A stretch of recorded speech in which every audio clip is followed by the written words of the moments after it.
Oi pessoal, tudo bem? Aqui é o Lucas. Hoje eu vou mostrar para vocês um mod do Scratch chamado Turbo Warp. O Turbo Warp é um mod do Scratch criado pelos fãs do Scratch, que gostam muito da plataforma. Eu vou mostrar ele para vocês. Você entra aqui turbowarp.org e você entra aqui no site. Vamos começar.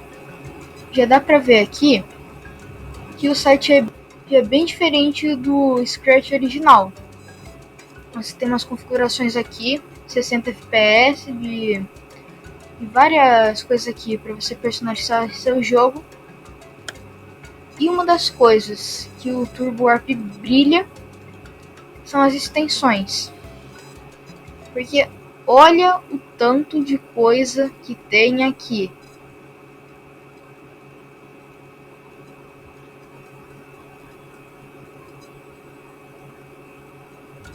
E olha a quantidade de coisa que tem no Scratch.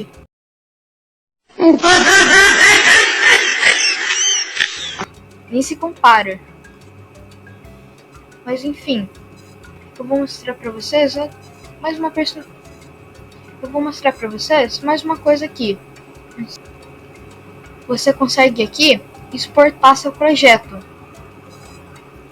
Ou seja, você consegue fazer download dele e postar em alguns sites que você queira. Você consegue personalizar aqui. Por exemplo, quantidade de FPS. Várias coisas aqui que o Scratch não deixa.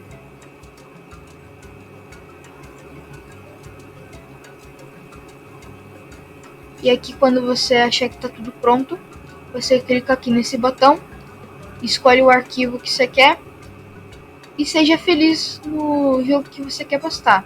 Enfim, foi um vídeo curto, mas um beijo pessoal e desculpa a falta de vídeo. Tava sendo uma semana muito corrida a minha, porque voltou às aulas. Enfim, desculpa.